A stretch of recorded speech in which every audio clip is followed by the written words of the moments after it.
Welcome back to Mentally Golf. Just a reminder that we have a new video coming up. It would be, can you be any slower? Pace of play on the golf course. Welcome back to Mentally Golf. Today I want to talk about pace of play, right? How long does it take you to play around the golf? Could you be any slower? Sometimes, you're just playing so slow, or people with you are playing slow, or the people in front of you are playing slow that it's hard to deal with. And that's what you don't want, right? You want to get around the golf. And if you have a foursome, 4 hour round of golf is good. 4.5, you're pushing it. You get into 5.5 hours. Oh my God, if it's 6 hours, look, you're not at Augusta. For a threesome, maybe 3.5 hours, and a twosome, couple hours or 3 hours. So, that's how you can gauge it. Now be thinking about it. How can you speed that up? Be ready at all stages. So when you get there in the morning, you want to be ready, and I'll talk about that in a minute. But the night before, do as much as you can. Lay out the clothes you need. What's the weather going to be like? Is it winter? Is it summer? Are you playing early? Are you playing late? Do you need sunscreen? What is it that you need? And I have a list, the Mentally Golf list that I use, and I'll share some of that with you in just a minute. Make sure you have all that stuff, all your rain gear, your umbrellas, your shoes, extra socks if it's going to be wet out, things like that, gloves. We'll go through that list, and put all that stuff out so that you're not rushing around in the morning. If you have a yardage book, grab that. Know your tee time. Know where you're going. Plan it out, right? Okay, I want to get there at this time. I want this amount of time to get ready. And you'll have to work out your own routine. Me, I like to get there. I like to unload my clubs. I don't want people taking my clubs from me. I like to just relax as I get out of my car. I like to have plenty of time, maybe hour and a half on the long end, hour typically. Get in there, register, do all my stuff, and get going. So the rest of this video is just going to be me giving pointers on how to increase the pace of play. Again, the first step is plan the night before. Okay, so as I get ready the day before, or usually the night before, I want to make sure I have everything. So I have tees here, I have my sunscreen, some ball markers, golf club cleaners. I have my yardage card that I put together myself. I have some balls. I also have a ton of other golf balls. That's just to show you that I have them.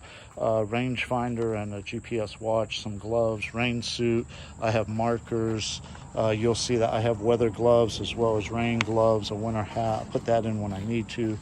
Divot repair tools, extra pair of socks, some pencils, markers to mark my golf balls. Always have at least 2 or 3 towels with me. And to be honest with you, if it's raining, I might carry 6 gloves if I need to, or I'll use these rain gloves that I have. These are really cool rain gloves. You can see they have the texture. Anyway, that's what I'm looking for the night before. Okay, so it's morning now. I've checked my clubs. I've made sure they're all in good working order. I have my shoes, I have my rangefinder, I have all the stuff that was on my checklist, and I'm ready to put the clubs in the car and head to the course. All right, I am so excited. I have arrived here at Bear Creek Golf Course in Monroe, Georgia. I've gotten here an hour to an hour and a half early because I don't want to be rushing around. I want to have plenty of time to hit balls, check in, do everything I need to do. So what I'm going to do first is unload my clubs, bring them over to the pro shop, go inside, check in, make sure I have all the snacks I need, put my sunscreen on, use the bathroom, all the stuff that you end up rushing around doing because you don't think about it.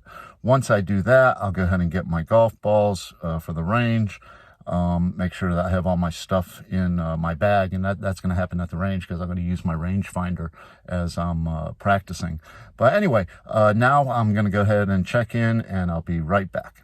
Okay, so now that I've checked in, I've put on my sunscreen, used the bathroom, all that good stuff. I've got my range balls. I'm headed over to the range so I can get some practice in before my round.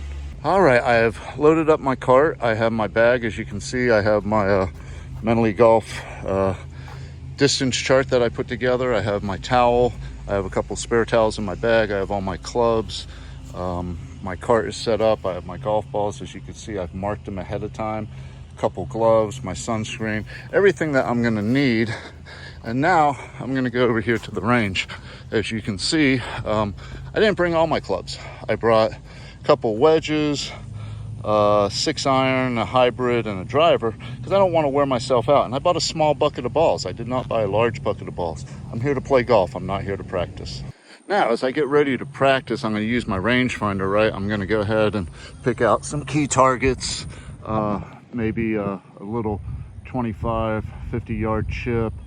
As you can see, that blue flag there, that's about 75. Beyond it are a bunch of other flags, 100 yards, 150, 175, and so forth. I'm just going to practice some quick shots to warm up again, not to sit here and practice and get tired. Okay, so now I've hit the driving range. I didn't hit a whole lot of balls. I only hit enough to warm up, maybe 5 or 6 balls with each of the clubs that I mentioned. Now it's time for me to practice chipping and putting. This is probably the most important part of my practice, because I got to get a feel for the greens, right? I need to know how fast they are, if they've been cut, things like that. And that's the types of questions you want to ask in the pro shop. Hey, did you guys cut your greens this morning? Did you roll them, or are they shaggy? If they're shaggy, they're going to roll slow. If they're cut and rolled, they're going to roll fast. And then there's everything in between. Okay, so now I'm at the first tee. I'm 10 minutes early. I've warmed up. My golf cart is all set up for everything I need going forward. I got extra balls, extra tees, gloves, everything I'm gonna need. Real quick pointer, take it for what it's worth. A lot of people drink out here, do other things. If you want to be a great golfer, you can't be out here drinking all the time. You have to play sober. If you want to go out and have fun and just joke around, yeah, have a few beers, do whatever you want. But just some advice that I have. So now I'm here 10 minutes early, and I'm gonna go ahead and get ready to tee off. So I've teed off, and I just want to make a point of one thing. If you're gonna walk, that's fine, but do it on a day where it's not really crowded. Do it on a course that's not really hard to walk. I see people out there all the time, and they slow you down.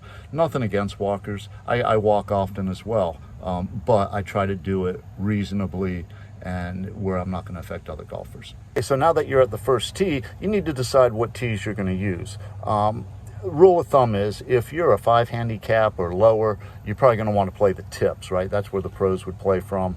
If you're, say, 5 to 12 handicap, which is where I'm at, I'm about an 8, 9 right now. Actually, I think I'm a 9.2. You might want to hit from the blue tees. As you get higher handicaps, players 12 and above, you probably want to play the white tees or the men's tees. Women play the red tees typically, and then there's also senior tees. Every course has their own coloring scheme. I've seen green, gold, blue, yellow, red, white, everything. So just keep that in mind as you're going. Okay, so I've teed off and I'm headed down the first fairway. A couple other things to keep in mind is a foursome should play in about 4 hours. A threesome should play in about 3.5, and a twosome in 3 hours or less. Again, if you're a new golfer, not a good golfer, pick up if you're playing slow, max out, use double and triple bogeys as your max. As you get better, you want to take your entire score, because you're going to be putting scores into a gin system, hopefully, so you can get a handicap. If you're not going to get a handicap, you're not really going to know your true abilities, where you should be playing from, and you know, so forth, and you get mixed with people that are better than you or worse than you, and it just doesn't make it a very good day. Okay, so now I'm out here. I'm about 200 yards away from the first tee, or for the first green. I know that because of this blue marker. There's also white markers, which are 150 yards. There are red markers, which are typically 100 yards. And these are all tools that you could use in addition to your rangefinder right here and your GPS watch to help define how far you need to hit the golf ball. This is really, really important, because especially when you get to be a better golfer and you know the distances. I know what goes 200 yards, what goes 150, 140, 120, and so forth. Okay, so now as we get going, you know, I'm going to have other golfers with me. I want to use a buddy system, right? I'm riding in a golf cart with somebody else. I want to help them find their golf ball. I want to help the other people, whether in my golf cart or not, help their find their golf balls, because it speeds up pace of play, right? It's all about getting in a rhythm and not slowing people down. The other thing is we want to play ready golf. So if I am not the farthest one away from the hole, but I am the first one ready to hit, then I can go ahead and hit. And that's true in most distances. You don't want to go 100 yards ahead of somebody, though, and line up and hit, because then it becomes dangerous, right? So you have to use common sense. Don't go too far ahead, but if you can, go ahead and hit your ball, even if it's not your turn. I always like to say at the first tee, hey guys, let's play ready golf. Let's keep the game going. Okay, so now I'm at the green. What do? I grab everything I think I'm going to need. I'm going to take my putter. my sand wedge, my gap wedge, and my 7-iron. Depending on where that ball is, we'll take different shots, and I'll give you some examples. If I'm up here on the fringe, I might choose a 7-iron, little bump and run. Whereas if I'm further off the fringe and I don't have a good bump and run line, I might use my gap wedge and do a more lofted bump and run. And then I may get to a point like this where I need to go up in the air, so I'll hit my sand wedge. And then I always bring my putter, right? Because you never know if you're going to chip it in or not. Other things to think about here when you're on the green is, one, fix your divots, line up your putts, do all that while other people are putting. When it's not your turn, it'll save time. Make sure you put your clubs between the hole and the golf cart if you lay them down. That way you don't have to run back when you forget them. Same thing with your rangefinder if you keep that with you. And by the way, I use my rangefinder everywhere. I could be 25 yards away and I'm using my rangefinder, because the difference between 25 yards and 30 yards is quite a bit. Anyway, you want to do that. You want to be respectful. You don't want to be walking in people's line. You want to be quiet. You want to do all the stuff that you should be doing to show good etiquette and to keep the game going.